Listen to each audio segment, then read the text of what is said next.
四大樓王先啱。講起柏傲莊咧，相信大家都會認識㗎啦。由香港至到國內，甚至乎東南亞嘅投資者都會認識呢個樓盤嘅。點解呢？因為佢除咗擁有地理優勢環境之外，甚至乎佢喺商場同埋鐵路站嘅站頂，難話吸引到咁多人買啦。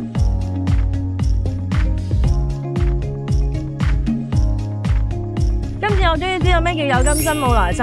發展商即將推出1期、2期、3期，所有未賣嘅單位，無論開放式1房、2房、3房，甚至乎特色單位都會全部推出。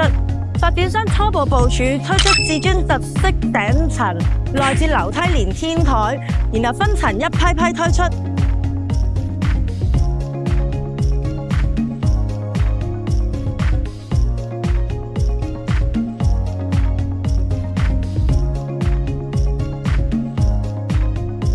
如果大家對呢一個樓盤有興趣，或想知道更加多嘅資訊，就即刻私信我啦！下次見。